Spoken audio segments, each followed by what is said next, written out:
Hello, good morning, good afternoon, good evening to you, depending on where you are.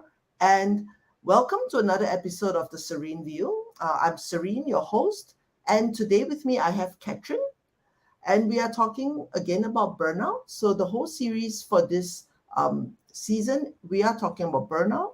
It started off with my own burnout. I was burnt out during COVID and I had a hard time recovering. And then I shared last week, oh no, 2 weeks ago, in the last episode, about a lady who had her own issues and now has a practice helping individuals to recover from burnout. Today I have with me Katrin. Katrin is going to look at it from a more organizational viewpoint because I think a lot of us recognize this, right? That when burnout levels are at 85%, 82% globally, 85% here in Singapore. It is not just us anymore. It's not just, we don't have the resilience, but it's really the workplace, and the workplace has to change. So I've invited Catherine today because she, when she was the CEO of Mercer, put in a really effective burnout prevention program. So today she'll share with us what are some of the lessons that she has learned from that program, and what are some of the advice that she will give other business leaders who want to put this program in place. So if you could join me to welcome Catherine, would you like to do a short introduction for yourself, Catherine? Sure. Well, I mean, I was not the CEO of Mercer, but only Mercer Switzerland. So I had this little country was in charge of this little country, but with many headquarters. So with a lot of international connections from internally with Mercer, but also with the clients. And so my background, I'm coming from the consulting field. I have an expertise in restructuring companies and businesses. And also, before I was the CEO of Mercer, I led very large and complex technology projects and transformation projects mainly throughout the consultancy world, but also with clients. So that is my background. And today, nowadays, I decided to step down from Mercer, not because I didn't like it, but because I wanted to go back to the school bench and to learn more about the impact of sustainability and circularity on business models. So I do my doctorate program, and in parallel, I'm working one to one with clients on that. Thank you very much for your introduction. So let's just talk a little bit about this program that you have put in place for burnout prevention. I mean, what was the situation that really needed you to put this program in place at that time? Sure.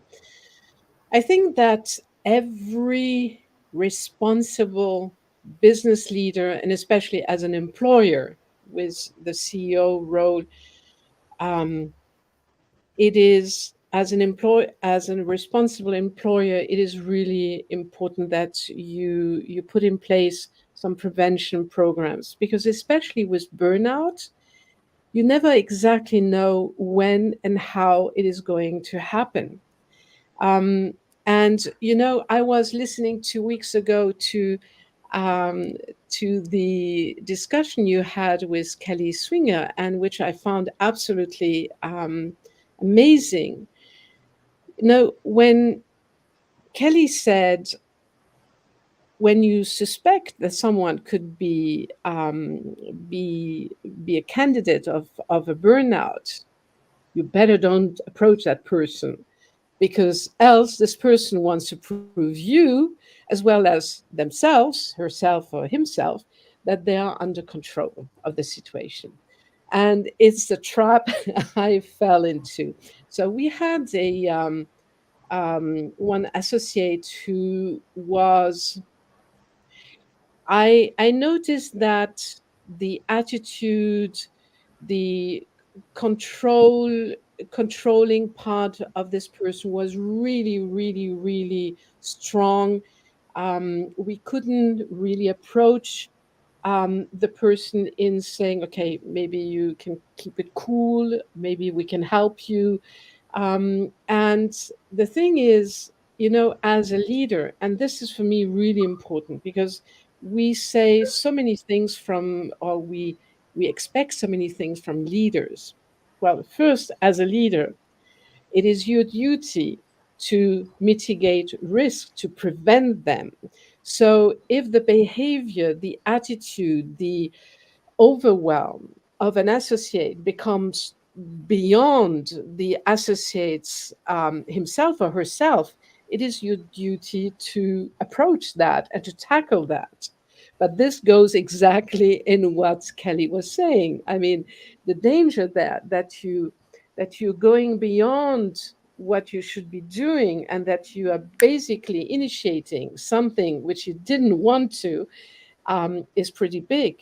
The other thing is, I think that also as a leader and as a CEO, and I was so happy to have on my side at that time my HR director. She said something which was absolutely beautiful. She said, "Well, Catherine, we are neither medical doctor, nor are we a therapist, nor are we a psychologist, nor are we a psychiatrist. So we are not equipped to approach this. Besides, also the privacy area of a person that works at your place or in your company. And the third one is that for someone who has never ever lived a burnout, you might maybe develop or have some blind spots or biases that you aren't aware of. And I can give you here a very quick example. I recall some 15, 17 years ago, I had one day one of my team leaders shutting up the door of my office and saying, Catherine, I have a problem. I have an anxiety crisis. I don't know what to do anymore. And I looked at the person and I said, well, I would like to help you, but I don't know how. And it is, it was interesting because I tried to list all the capabilities that this person had, but this person told me, well, I cannot do anything with it because I still have this anxiety crisis. Now, fast forward in 2019, just before I handed in my thesis for my master's degree, I had a bronchitis, and all of a sudden, for whatever reason, it triggered an anxiety crisis in me. And for good's sake, I had a good doctor who gave me the right pills, plant based pills, and it helped. But I had to call the person. I said, you know what? I owe you an apology because besides my idiotic smile at that time, I have now felt what it means to have an anxiety crisis because I went through it myself.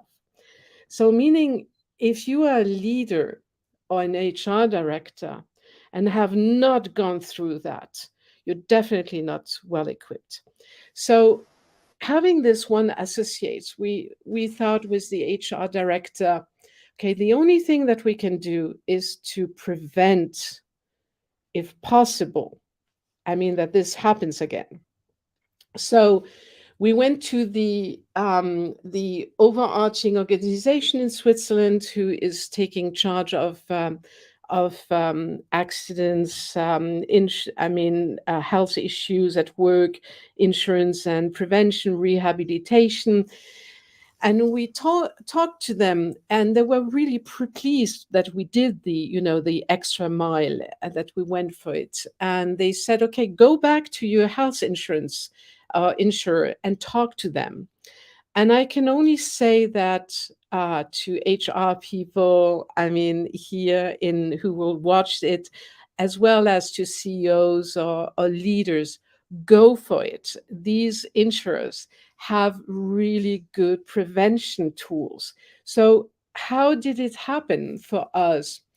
They came in, we had a discussion, and they presented how they approach their method to prevent burnout. And we did it in a very how should I say, it was not a blaming thing, so a real specific, you know, how how can we find triggers? How can we find patterns? I mean, how is the organization set up? What are the limitations? What are the risks? How can we mitigate it? So we decided for them to do an audit with leaders as well as with some staff members to find that all out. We had then a discussion with them and HR and myself, and then we said, okay, well, okay, let's do it. And the basically the prevention was a workshop, I think a series of workshop, two or three. I don't recall exactly because I had not been invited for privacy reasons. So it's kind of a, how should I say, it's sad that when you initiate something like this, you cannot be part of it. I mean, So the but it is boss is not invited. Is that what happened? absolutely out. I mean, Okay. not, we don't want to see you, but Yes. it really helped. I mean, we did not have anymore this situation because, I mean, this, you need to understand that when a few years back you had peaks and lows during, I mean, production at your, I mean, in the consulting business. But nowadays it's basically all the time, it's like above average and then peaks.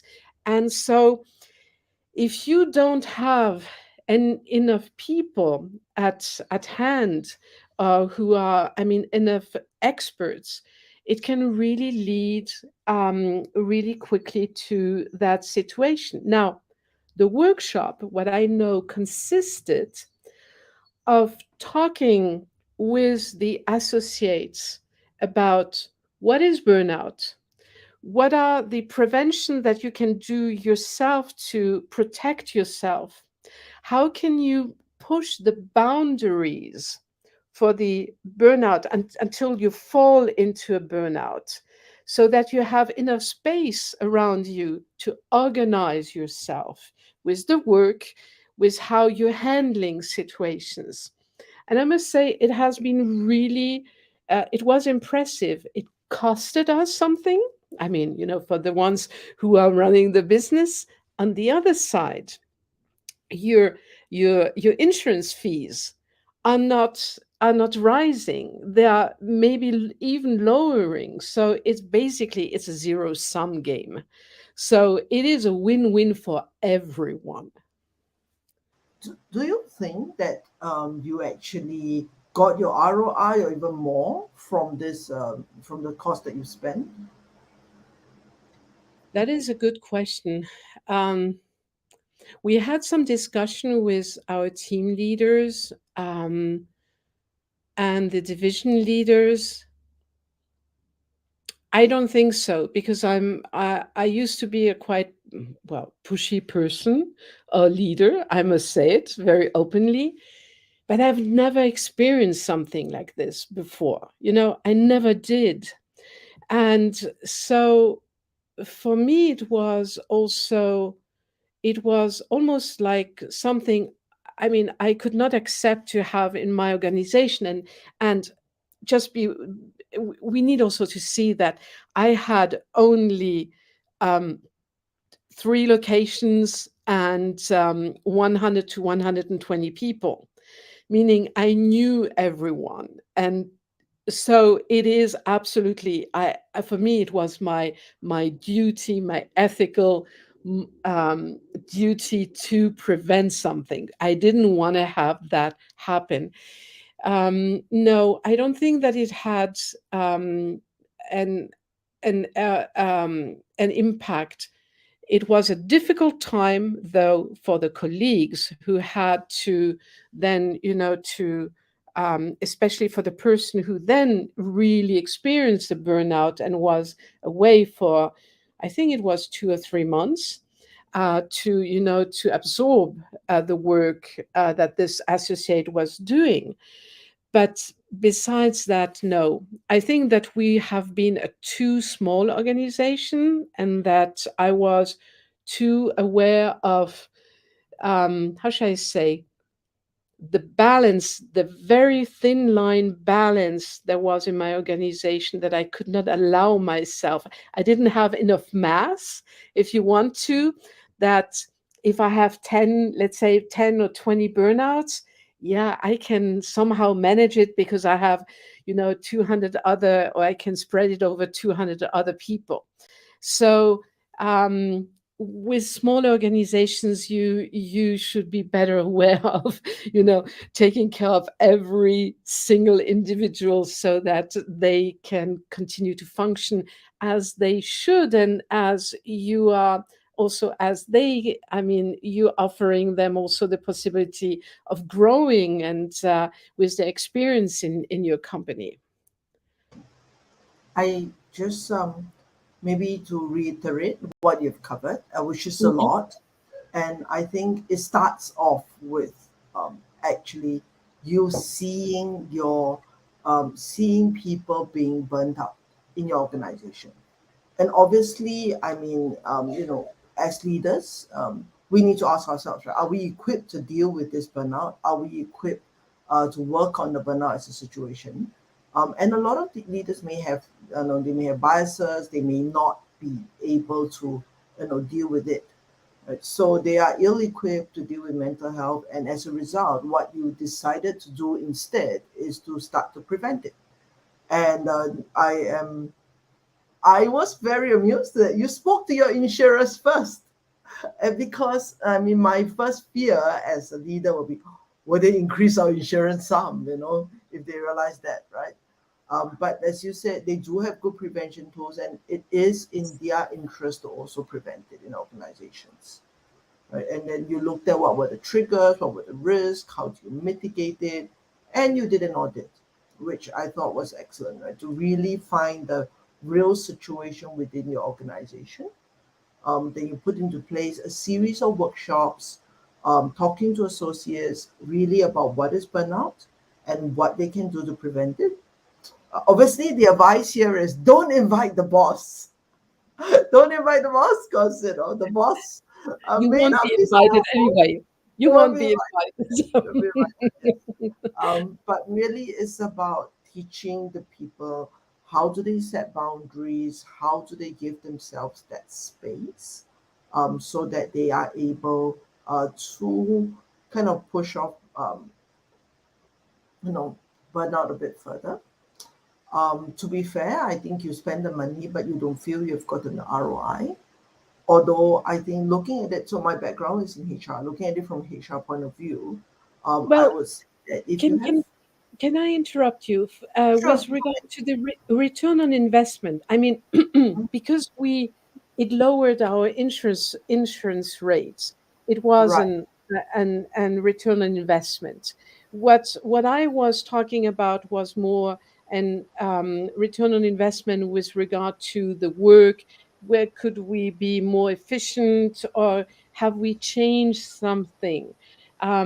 Which led to higher productivity, and at the same time also helped our employees and our associates to well, to have more space in a certain way.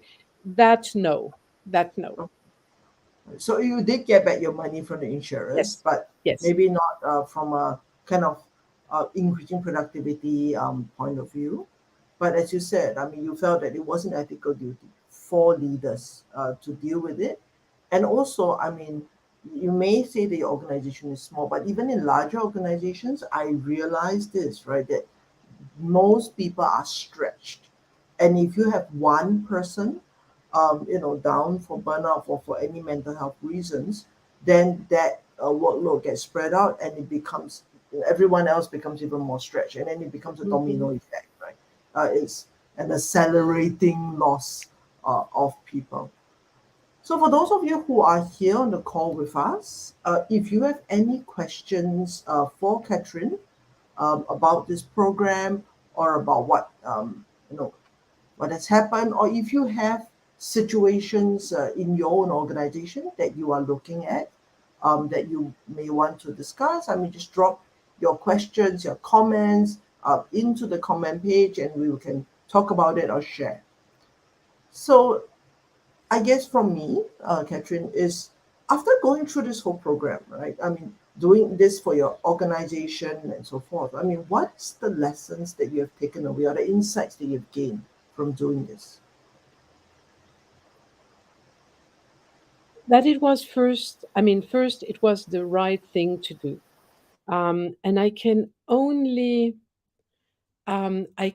recommend doing so, having burnout cases or not, because it's really about prevention.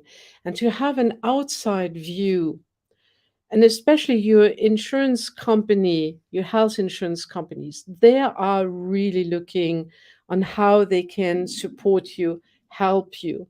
And to get an external look with at your organization to see if there's some potential, toxicity running around the corridors of your company, or behaviors or attitudes or pressures happening from leadership, or etc. I think it is a really important thing, to have them working, I mean, to work hand in hand together. This is one thing. The other lessons I've learned is that I should have implemented it to become a or institutionalizing it, meaning that we should have run these workshops every year as a refresher, because people tend to forget. People tend to think that they understood something when, and then, a mass of work roll over them, and then it might still happen. So I think that the repetition is the masters of skills. I mean, it needs to be repeated over and over on a regular basis. And the other thing is, because approximately at the same time, i went to I went to a retreat in a monastery south of Paris, where I usually go when I have some things to just, decouple myself or unlink myself from the external world. And I met, or I saw this book we talked about also in the chat, from this French medical doctor and priest, and talking about the burnout. And this is where I learned about the um, Maslow burnout. Um, what is it? In the indicator, the MBA and or MBI, pardon. And it really, really opened my eyes on how to assess yourself, quickly, if you are in danger, why you are in danger. And it helps you to also evaluate as an individual if you should see someone. And for instance, when I did it for myself, I had one category in dark red, one in dark orange, and one in green. So I knew that I would never um, suffer from a burnout. I mean, following the MBY. However, though, I mean, I took some tolls on from a health perspective, but that is another discussion. But I think that it is absolutely important that everyone is taking care of ourselves. And the thing I've learned also with it is that, do whatever you can to have, either to do some yoga or meditation, whatever form it is, which suits you as an individual, so that you can anchor yourself, that you can learn how to get more space, that you can create this safe space around you where you are yourself, you're connected with yourself, and get this peace in you. Because what I found is, and also listening to who went through a burnout, I'm always amazed about the different shades that burnout can take.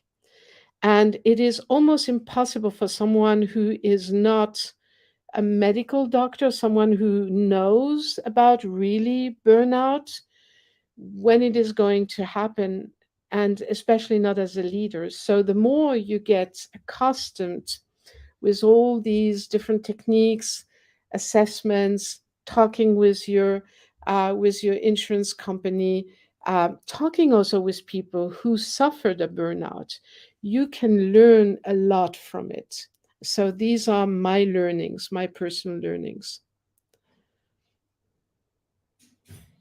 Yes, we spoke about this, and I think it's called the Luck, which I will put it in right now. It's called the Luck Burnout Inventory.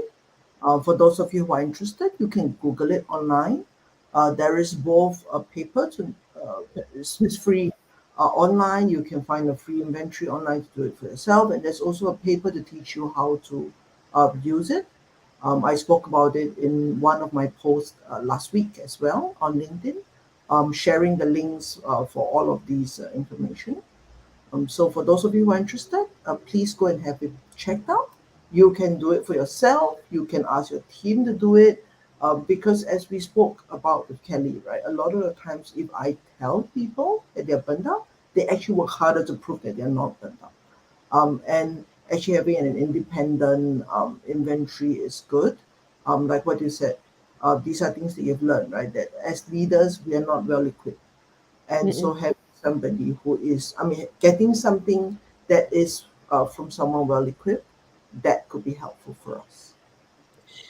You know, the question I still have is, um, even today, is to understand, for a person who went through, who lived this painful experience of a burnout, how can leaders help you once you get slowly out of, out of the curve, and you find again your new balance?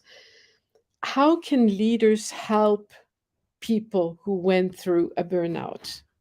because because now that I went through all of it, I know how to prevent it in a certain way. I know how to spot certain first signs. But because it is so individual, can you maybe share? Now I'm asking you that question. How can leaders, what can we do as leaders to help people who went through a burnout? So I think two things really. The first experience of burnout is this almost a, a total exhaustion of all of your resources, physical, mental, emotional. You have completely exhausted your resources. And at that point, I think it's no longer perhaps no longer the work of the leader, but a lot of it requires professional help, and obviously a break or some time off from work. So that is the first stage. After that, as we recover and gain back some of these resources, a lot of these people will come back to work. And it's for us as leaders, I think, to think about what in the first place made this happen, right? Is it, as you said, a toxic work environment? Were there unreasonable demands? Are there individual leaders who are stressing people out, or is this more an institutional thing? So as leaders, we can think on that and see whether there is something that needs to change, not just for this one person, but perhaps for all the other potential burnouts that could happen. And then for the person who is coming back, is this understanding that they may not be able to perform at the level that they were at least for quite a while. Um, it took me at least months to recover.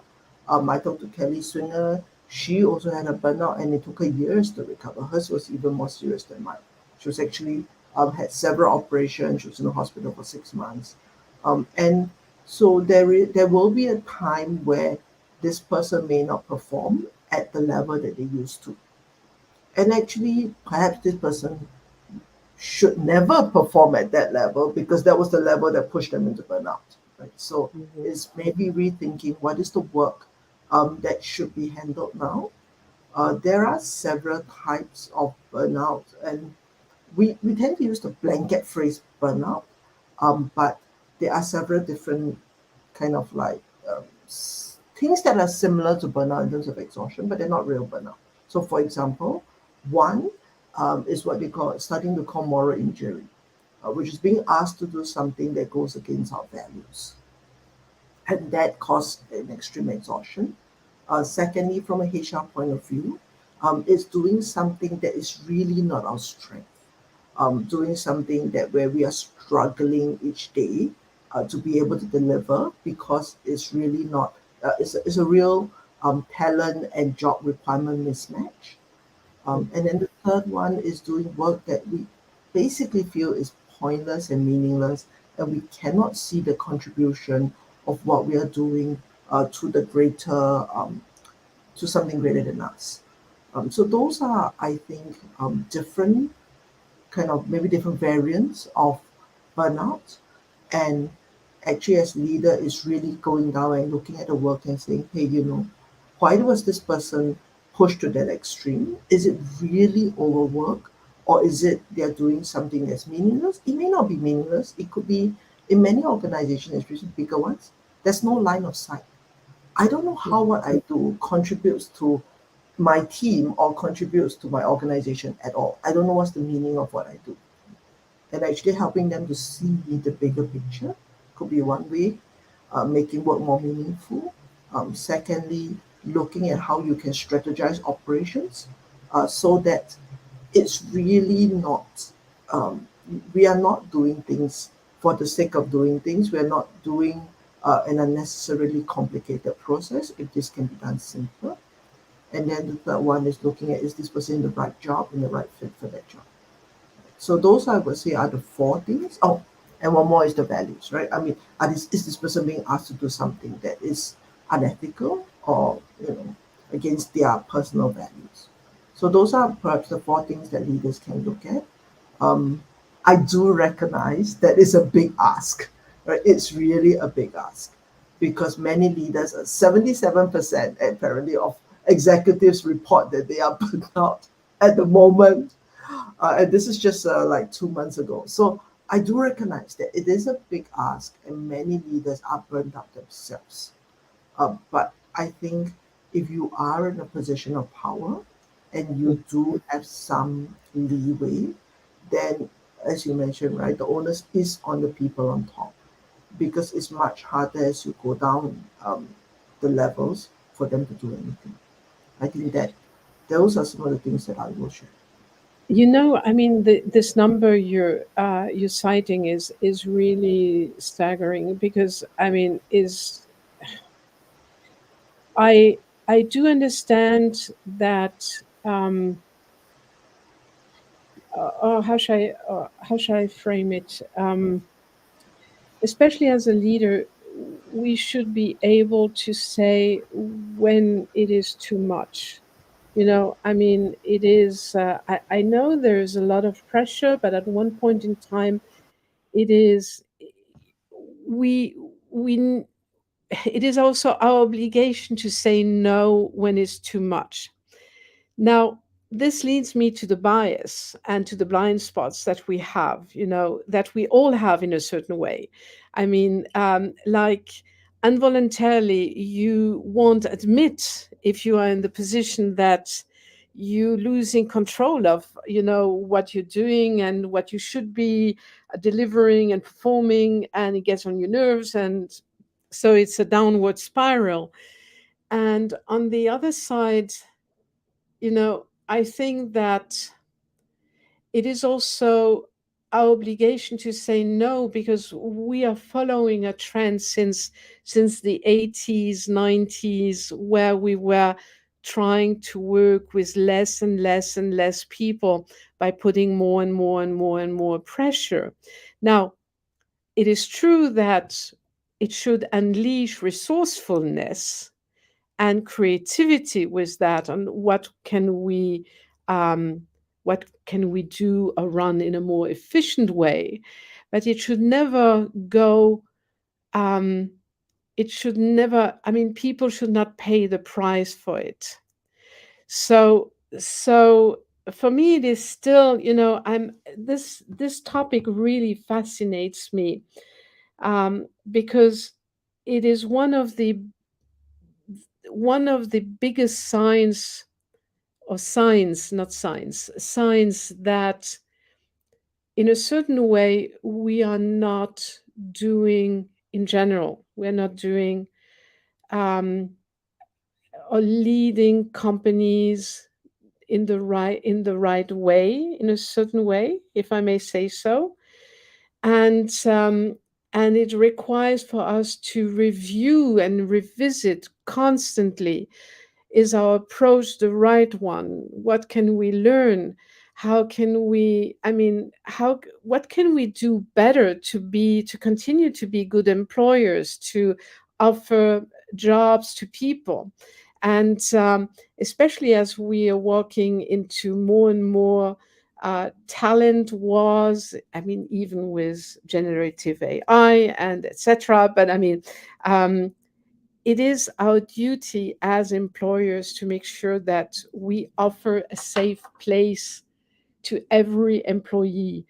Would it be from the clerk up to the CEO? Because the CEO is also only an employee. I mean, and unless the CEO is also the founder of the company or the owner. Um, so I think that really, I mean, it is, we we need to learn more and more about burnout and how we can integrate it. And I think that, especially in larger organizations where you have, let's say, 5,000 people, 10,000, 200,000 people, it's way more difficult to spot where there are some patterns that lead to burnout. But we should measure them very carefully, because it is a sign that our organization is not functioning in the way it should. But as I said before, leaders are not well equipped to deal with burnout, because first, you cannot approach the person. I mean, privacy reasons, like with my MBY, I cannot, or MBI, I cannot go to you, Serene, and say, listen, Serene, I found something here which seems to be really interesting. Why don't you have a look? That I cannot do. I cannot, even if I say, okay, Serene or Catherine, your performance is not really the same as it used to be. You're partly you're stepping over, especially as you're going into the health area, or also personal life. And on the other side, I mean, you are obliged to look at for risks. I mean, which could hinder your delivery to clients. I mean, your delivery in general, the performance, so that one person doesn't drag down the whole team. And I have found out, what I noticed is, and please correct me, that um, it has also to do with a lack of fear, no, a fear of losing control of a situation. Is that true? Is my Um, intuition true? I certainly think that a fear of losing control of the situation, and actually almost a kind of fight or flight instinct Mm, kicks in once you are past a certain stage. I mean, 2 weeks ago when I discussed with Kelly Swinger, who is actually the psychologist and more well equipped to talk on this than I am. But what she shared is this, which is when we are first starting, I mean, of course, when we start to get a bit overloaded, we do our best, right? But what yes. happens is when it passes midpoint, you go into almost survival mode. And I am speaking to business leaders right now in my coaching practice. that say exactly that. I am now in survival mode. I just want to be able to get all this done, get my backlog cleared, get through the day, and so on. But once you get into that mode, your brain misinterprets this as a life and death situation, like what it was in the prehistoric times. When tigers could eat us, or we could die from dinosaurs or something. But what happens then is that when this fight or flight kicks in, we start to see everything as life and death, and we need more and more to control and more to prove that we can do it. We would actually start to take on things that we obviously are too overloaded to take on and try, like, kill ourselves almost to get it done, because it now becomes, in our mind, framed as life and death. And that is actually more that's why it's a vicious cycle, and it's an accelerating process, because the more out of balance we are in our minds, the worse the decision making becomes, and actually that accelerates the whole burnout cycle. So that's actually what I mean by, you know programs like yours, where we try to prevent people from even getting to the point where they are making poor decisions because their mind, or their mental health has been so compromised. And that's actually the mechanism that happens. So I'm not sure whether it is a control in the beginning, but at a certain point it becomes that. Yes. Obviously, there are also studies that say people who have a greater need of control, who have a more perfectionist streak in them, Mm. are at greater risk of burnout. But that is something I think that's quite common sense. If we are much more demanding on ourselves, Right. Right. then we are at a higher risk. So I think that also works as well. The thing that I found really interesting with the MBI was the three categories. I think if I recall well, it's 17 or 18 questions, split in three categories. The first is the exhaustion, as you were saying it. Then the second one is the cynicism, and that you develop towards yourself. You're not able.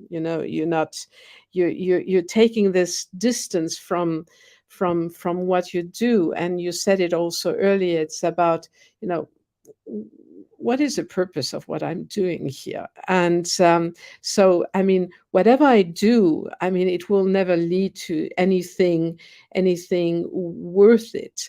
And interestingly, this doctor found out, during his work, writing this book, was, he called it the illness of giving. So he was saying that all the nurses, educators, teachers, doctors, priests, pardon, not priestess, priests, people giving a lot. And women also tend to give a lot, to care a lot, that at one point in time, if there is this exhaustion, and also they don't feel efficient anymore, which is a third category, there is this detachment, this distance, and then this cynicism of, why do I even do that? It's not worth it. And see, that is the category which always prevented me not to burn out, because I didn't have this. When I did this assessment, I thought, yes, at least I don't have this problem. No, but I was, when you work consecutively, 6 days a week, between 16 to 17 hours, you sleep only 3 to 4 hours a night. It gets on your health. And I did it because I loved it, and I know that I would do exactly the same thing. um in French I would say une incorrigible, so you cannot correct me. It's because I do it out of passion, but because I was getting, also the feedback from the people, and I was looking also for feedback, to have this recognition, or to hug someone also at work. I mean, I know, I mean, in the States, I couldn't do that because I would be, prosecuted for harassment. And at least here in Europe, we can hug someone, we can tell them that we like them without that it goes somewhere else, or lands somewhere else.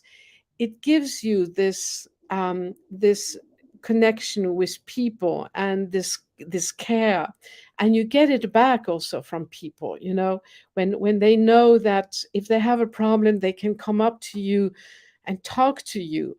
And this human connection, is this richness, is that which I found has helped me as a leader also to have sometimes some difficult discussions with associates, and still see, okay, what can we do?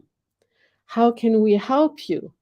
How can we discuss maybe with HR, with your manager, on what do we need to change? Where can we tell us what we're doing wrong, or what we're missing, so that we can see how to embed it into the organization or the process. And I think an organization should always remain as close as possible, or in touch with their associates.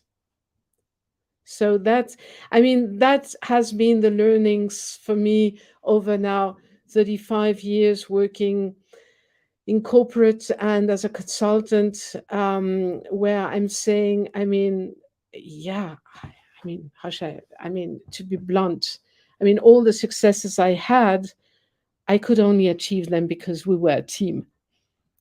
I don't believe in the lone hero story. I'm not a lone hero. I'm part of a team, and we did it together. And I think that also, when you have this approach with your team members, that they know that they are part of the story, that they are not only watchers, but that they can be actors, even if I don't like it from time to time, or that I get a slap, not a physical one, but I mean, that they're telling me, Catherine, you better not do it this way. You're advancing together. And I think that, and that was the reason why I was so astonished when I had this case where I saw boom, boom, boom, boom, is going into burnout, and I needed to do something. I mean, I could not help the individual personally because it was too personal, but at least that I could make sure that we would embrace the prevention in a different way, in an active way. I think if I just summarize what you've said, some of the things that leaders can do. The first really is, as you said, right? I mean, look at this as a possible, warning sign for your organization that your processes are not working for your people. Know that we should be taking this seriously as leaders. This is, as you mentioned, a disease of caring, because people care too much about what they're doing, and therefore they are overly committed. Also, that even leaders need the human connection. You need to care for your people, but also to receive care from your people. I Mhm. think a lot of the time, just leaders is this, as you mentioned, right, lone hero idea. I should save the world, right? But the world doesn't need to come and save me. But we are all human, and this is what we need. And often we need to be humble enough to tell your associates, right? What are we missing? What can we do to change the process to make work better for you? And I think that's really, as you've mentioned, something that leaders can think about, and they can also think about the fact that you're going as a team. It's not us alone, but we are advancing as a team. We are together as a team, and we, I guess, work as a team, care for each other as a team, and progress together as a team. Mhm. So we're Absolutely. coming to the end of the. Oh, sorry, go on. There's something there. No, no, no, no, no, no. You I summarize was it yes. perfectly. I mean, I was going to wonderful. say, thank you very much. I was going to say we're coming to the end of the hour, and I just wanted to check whether you have any final words that you would want to give leaders who would like, to prevent burnout in their team members, and they are considering what we can do to prevent. What are some things you would tell them? I think that I've practiced self hypnosis for many years, for 20 years, uh, because of health conditions. Um, if I knew at that time what meditation, and I'm doing Vedic meditation, would bring to me, I can only recommend every single leader, I mean, everyone basically, but every single leader to do such a program or do yoga, which anchors you um, where you're gaining some new perspectives, where you are, on one side, you're connected way better with your creative side, which allows you also to get more space and to protect yourself, but at the same way also protect the people around you, the organization. And it gives you the how do you say that now in English? The calm. You are more grounded and more calm if you do that, and it allows you to look at problems or risk that you're sensing in a totally different way. So this is an individual thing that I would recommend everyone to do. um, I mean, the other items we spoke about, that prevention, talk with your HR teams and look at what can be done, because this is really a win-win for everyone. Or return on investment, as you said it. I mean, it's a zero. I mean, it's a zero sum at the end, because what you're spending here, you get it here. You get it back there. So Yes. Thank you very much. Thank you. Thank you for sharing your own personal practice. I do meditation myself, but I think for those of you who are listening into it, it's really like what Catherine says. Any practice that can anchor you, that can give you space, that can protect you, protect the people around you. Obviously, we both do meditation, but whether it's meditation, it's yoga, perhaps some of you who are religious, prayers, or actually anything at all that gives you that peace, that gives you the space, that gives you the anchor. I think you owe it to yourself and actually to your team to do that for yourself, as you said, because I guess at the end of the day, we can only offer to others what we have for ourselves. If we are, as we said, 77% of executives are burnt out, right? So if we are burnt out, then it's really hard for us to start looking at how can we prevent burnout in our people. So thank you very much, Catherine. I really appreciate it. For those of you who are interested to learn a little bit more about the program from Catherine, you can connect with her on LinkedIn, and I think she has an email there on the screen. Um, so those I really appreciate those of you who are here with us, supporting us and listening to this webcast. I hope that it helps you out. I hope it helps your team and also your organization. And thank you, Catherine, for sharing this your experience with us. In 2 weeks' time, I'm going to do another interview with a lady who actually, interestingly, opted out of the corporate world, has decided instead that she's going to set up a support network for women. I think those of you who are listening may realize this. Women burn out at a much higher rate than men, and she's specifically setting it up for professional women who are senior business leaders, and she has found that she needed to support herself. She was really stressed out at her work, and she's come out and she's actually supporting other women. So we are looking at what are some of the ways in which we can get support outside of the company. And then in another 2 weeks' time, I'm speaking to a gentleman whose work it is to reorganize organizations, to make work processes less likely to burn you out. So we are trying to see it as in a bigger and bigger. So the last one was like personal. Now it's individual company. The next one will be more about society and who are the people that you can get as your social support network. And finally, looking at organizations as a system and what is it that can change in the system, especially for those of you who are in a senior enough position. So I invite you to join me. Next week will be a different timing. It will be Friday morning instead of Thursday evening. So for those of you who are in North America, that will be um, Thursday evening instead of Thursday morning. So I thought a little bit of a change to accommodate some of your schedules. So thank you very much for your time with us. Thank you, Catherine. I really, really appreciate your time and your sharing with us. So I'll see you Thank next you. time. Bye bye. Bye bye.